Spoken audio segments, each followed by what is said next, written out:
Halo semuanya, selamat datang kembali di video analisa harian XAUUSD bersama Amandana. Ini adalah analisa harian XAUUSD pada hari ini, tanggal 22 Februari 2024, pasca FOMC Meeting Minutes tadi pagi. Seperti biasa, jika kalian semua suka dengan videonya, jangan lupa like dulu videonya, subscribe bagi belum subscribe, hidupkan lonceng, dan di-share. Seperti biasa, sebelum saya mulai untuk analisanya, di sini saya mau infokan dulu, kalau Amandana sekarang sedang membuat tools trading berupa trading panel yang dapat kalian di sini. Yang dapat kalian lihat di sini ya. Dan di mana di sini trading panelnya dapat memudahkan kalian untuk beraktivitas dalam trading, terutama dalam mengukur risk persen yang ingin digunakan dan tentunya untuk menentukan jumlah lot yang ideal untuk bisa kalian gunakan. Selain itu, di sini juga ada fitur-fitur yang menarik, ada seperti auto BEP, close half, close profit, close full, ada partial TP juga. Dan di sini juga ada yang namanya pendekatan seperti trading view, yang dimana jika kalian lihat di sini, pada saat saya pencet buy line di sini, akan keluar gambar seperti platform trading view, di mana kita bisa menentukan di mana letak TP profit, yang dimana juga ini langsung kelihatan juga risk reward ratio berapa, risk persen berapa yang kita gunakan, dan ini pun sangat mudah digunakan, hanya tinggal digeser kayak trading view persis ya. Jadi dengan demikian kalian bisa meminimalisir kerugian ataupun meminimalisir masalah dalam hal kalian menentukan berapa risk persen dan juga berapa lot yang ingin digunakan. Oke. Untuk info lebih lanjut tentang bagaimana cara menggunakan seperti ini, bagi kalian yang kepo, langsung aja nanti pada saat saya live nanti sore kalian bisa langsung tanyakan. Oke. Dan sekarang kita balik lagi ke dalam chart trading view untuk melihat analisanya. Nah, sekarang kalau dilihat kemarin kan pasca FOMC meeting minutes ya, ingat meeting minutes itu adalah pembacaan hasil rapat FOMC kemarin, yang dimana sebenarnya tidak ada perubahan sebenarnya ya. Karena kalau dilihat di sini secara update beritanya itu beberapa yang di highlight di website Financial Juice ya, itu sebenarnya hasilnya hawkish sebenarnya. Yang dimana di sini adalah contohnya. Policy maker generally note that they not see it as appropriate to lower fund rate until gaining greater confidence in inflation moving sustainably toward 2%. Berarti di sini maksudnya adalah para pembuat kebijakan tidak melihat pendekatan untuk menurunkan tingkat suku bunga sampai kita benar-benar bisa melihat angka inflasi itu menuju 2%. So far berarti inflasinya akan masih di hold, bukan inflasi, suku bunganya akan masih di hold di angka 5,5. Otomatis ya mereka akan tetap mempertahankan suku bunganya sekarang, yang dimana untuk saat ini di sini dapat kalian lihat juga Fed Funds Futures Contract continue to price in June as first Fed rate cut. Yang dimana berarti kalau dilihat sekarang saya rasa untuk masalah pemotongan suku bunga di bulan Juni itu sudah mulai meningkat. Kalau nggak salah kemarin itu sekitar 51 atau 52%, dan di sini sudah meningkat menjadi 53,7%. Berarti responden ataupun futures contract yang diperkirakan akan ada pemotongan suku bunga The Fed di bulan Juni itu sudah meningkat menjadi 53,7. Berarti dari Maret, April, Mei, lagi 3 bulan sekali lagi suku bunganya akan masih di hold di angka 5,25 sampai 5,5%. Tetapi di sini kita tidak tahu nanti pada saat di bulan depan NFP CPI-nya itu dampaknya seperti apa. Ya, di bulan depan kan berarti kan bulan Maret. Ya, bulan Maret kita belum tahu bagaimana hasil CPI dan juga NFP, dan juga bagaimana CPI, intinya hasil CPI dan juga NFP selama 3 bulan ke depan sebelum bulan Juni, kita akan melihat apakah itu bisa menjadi katalis ataupun suatu indikator apakah benar nanti di bulan Juni akan benar ada pemotongan suku bunga sebanyak 25 basis point atau tidak. Ya. Berarti kita memang punya waktu lagi 3 bulan untuk melihat dua data tersebut ya. NFP CPI di bulan Maret, NFP CPI di bulan April, dan NFP CPI di bulan Mei. Kalau ketiga bulan tersebut menghasilkan data yang positif, berarti Juni saya rasa akan sedikit berat untuk pemotongan suku bunga, kecuali di bulan Maret, April, Mei itu data CPI-nya mulai turun sedikit pelan-pelan ya. Walaupun ada kenaikan sedikit, dan NFP mungkin ada penurunan sedikit walaupun ada kenaikan lagi. Kemungkinan Juni baru bisa dikatakan memang benar akan ada penurunan suku bunga dari 5,25 menjadi 5%. Berarti pemotongannya yang saya bilang tadi sebanyak 25 basis point. Ya, so far seperti itu berarti projection-nya.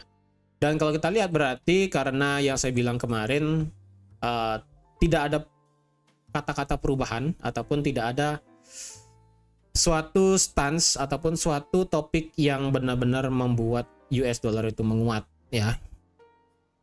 Ternyata itu tidak membuat XAUUSD drop ya.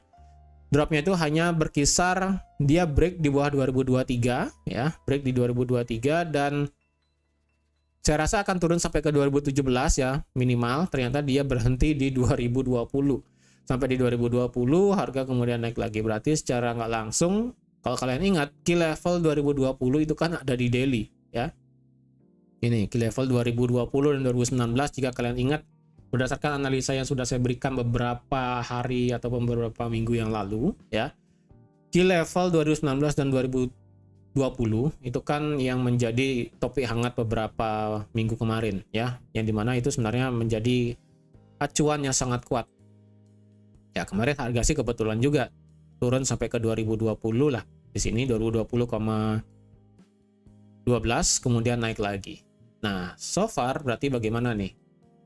Berarti kita sudah kehilangan yang namanya resistance become support di harga 2023. Berarti 2023 kita bisa delete. Nah sekarang pergerakannya kalau kita lihat dari segi time frame dan kalau kita lihat dari segi time frame H4 dan juga dari segi time frame H1, saya rasa pergerakannya saat ini sama.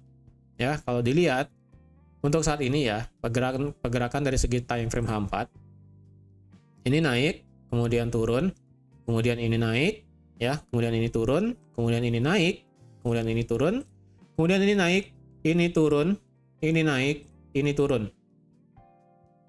Berarti kalau kita lihat low terakhir di 2022 di sini itu kan sudah di break.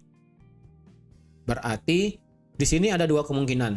Yang pertama, ini bisa menjadi inducement yang bisa menjadi break of structure di atas 2031, let's say lah 2032, atau ini bisa menjadi chance juga untuk bisa membuat low yang lebih rendah. Berarti kalau kita bisa membuat low yang lebih rendah, ini skenarionya ya berarti ya, antara itu harga bisa membuat break of structure ke atas ya. Ketika dia buat break of structure berarti dia harus di atas 2032, baru itu bisa dikatakan break of structure. Tapi misalnya harga itu berhenti di sini dan kemudian dia membuat low ya, low yang lebih rendah dari 2013 atau bahkan lebih rendah dari 2011 ya, maka itu bisa menjadi suatu change of character. Ya, ketika menjadi change of character berarti otomatis XAUUSD bisa drop lumayan sampai ke 2000. Ya. Berarti memang untuk saat ini belum bisa saya katakan sebagai change of character sebenarnya, karena walaupun dia baru ngebreak satu low di sini, saya pribadi belum mengkategorikan ini sebagai change of character. Saya lebih pribadi melihat ini sebagai inducement aja. Karena potensialnya ada dua ya. Antara dia mau break of structure di 2032 atau dia mau memang membuat change of character. Itu ya. Itu style dari segi style dari segi smart money concept lah bahasanya. Dan kalau kita lihat juga dari segi time frame H1, perjalanannya pun sama ya. Ini high-nya di sini low-nya, di sini high-nya, kemudian low-nya di sini ya. Kemudian di sini high-nya, kemudian di sini low-nya, kemudian di sini high lagi yang baru, higher high, di sini higher low, dan di sini higher high ya. Dan kalau kita lihat sebenarnya kalau dari segi time frame H1 di sini kita bisa kecilkan lagi ya. Di sini ada jalur lagi sebenarnya. Di sini ceritanya harga itu membuat higher low baru ya. Di sini ceritanya membuat higher low baru tapi ternyata gagal, ya. Yang dimana harga itu membuat lower high, kemudian dia drop. Nah, sebenarnya kalau dari segi time frame H1 di sini sudah saya bilang sebagai change of character sebenarnya dari segi time frame H1, tapi saya pribadi belum valid banget bisa mengatakan ini sebagai change of character. Saya pribadi change karakter terjadi jika area demand di 2012 dan 2014 ini lewat. Dan jika itu lewat, otomatis dia akan melewati trend line. Dan jika sudah melewati trend line dan juga melewati area demand, ya sudah. Trend continue yang ada di time frame H4 dan daily akan berlanjut di time frame 1 jam. Ketika sudah berlanjut, ya sudah. Mungkin saya akan open posisi sell di bawah. Yang dimana berarti kalau open posisi sell di bawah, kita sudah mengikuti tren di H4 dan di daily. Ya. Seperti itu. Kalau kita lihat juga sekarang dari segi candle-nya ya. Candle daily itu menghasilkan candle ekor yang lumayan reject-nya. Jadi secara beberapa hari terakhir ya. 3 hari terakhir lah bisa dibilang. 3 hari terakhir kita selalu mendapatkan rejection cukup kuat di atas ya. Harga sampai ke yang pertama dari hari Senin kemarin ya. Harga sampai 2023 ditutup sampai 2017. Kemudian di hari Selasa kemarin harga naik sampai ke 2030 ditutup di 2024. Kemudian di hari Rabu kemarin harga naik sampai ke 2032 ditutup di 2026. Jadi sebenarnya kalau dilihat besar ekor dari setiap candle sebelumnya itu bisa dibilang semakin lama semakin besar sebenarnya ya. Semakin lama semakin besar. Jadi sebenarnya pressure dari seller itu sebenarnya ada, cuma kayak kayak kurang power aja, kayak memang menunggu momen untuk bisa membuat ini lebih rendah sebenarnya ya. Tapi karena beberapa hari kemarin ini kan kita bisa lihat sekarang, berarti kalau dari segi candle-nya, candle semakin lama semakin mengecil yang pertama ya, body candle semakin lama semakin kecil, dan semakin lama kita bisa melihat pressure dari seller itu mulai masuk ke market sejak tanggal 19 Februari ya.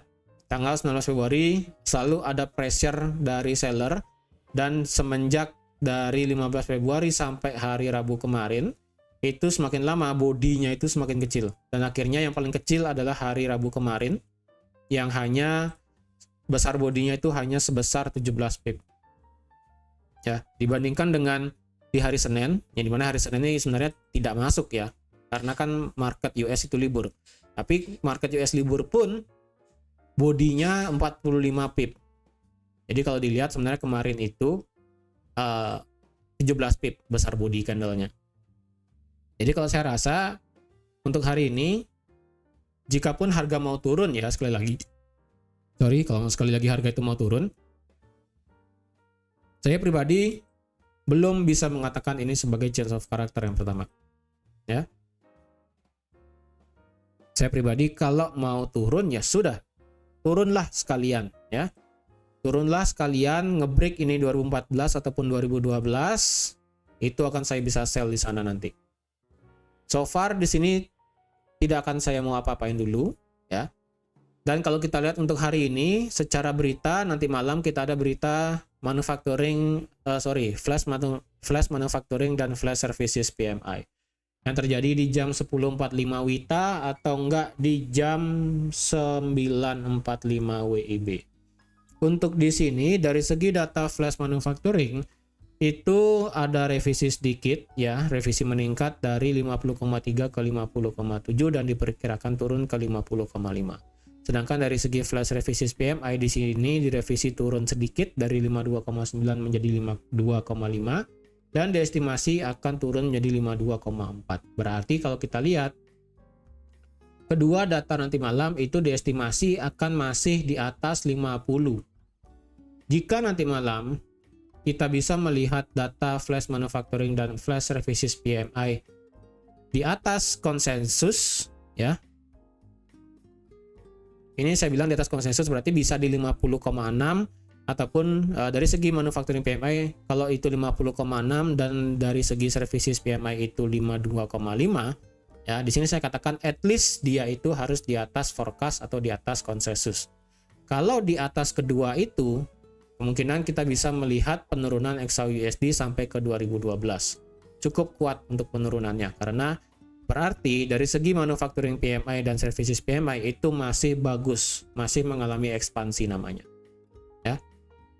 Tapi kalau malah ini di bawah ekspektasi ataupun di bawah forecast tetapi masih di atas 50, nah itu yang agak berat untuk XAUUSD naik dan juga turun, ya. Kecuali worst case-nya ataupun case terburuknya adalah jika nanti malam ini keluar di bawah angka 50.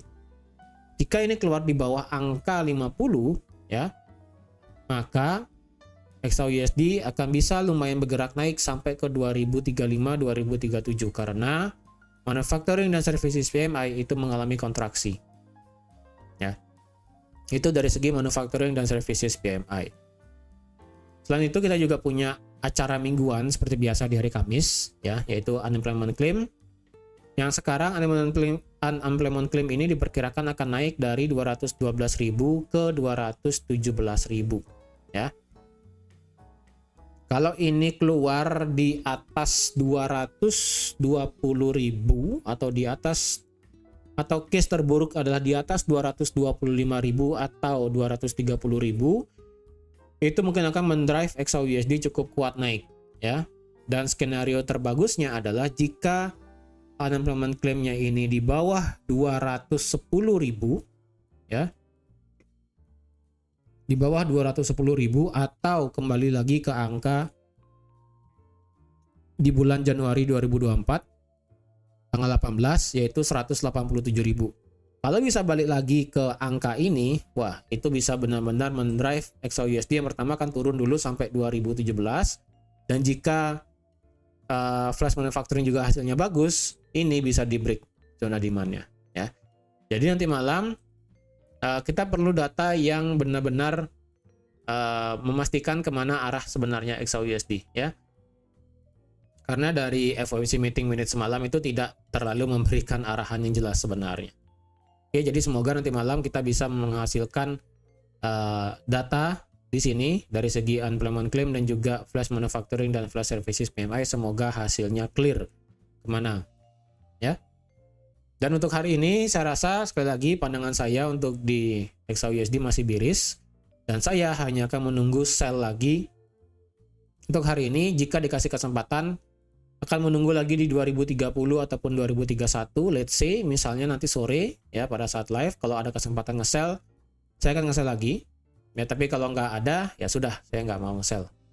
Untuk target aman sell adalah di bawah 2012-2014. Kalau kalian ingin nge-buy, ya udah, bisa di 2017 ataupun bisa ketika harga itu kena trendline di sini. Ya, bisa kena trendline di sini. Oke. Jadi teman-teman sekian aja untuk analisa XAUUSD pada hari ini. Terima kasih sudah nonton videonya sampai habis. Terima kasih juga sudah like, share, dan subscribe seperti biasa. Dan sampai jumpa lagi di analisa harian XAUUSD selanjutnya. Bye-bye.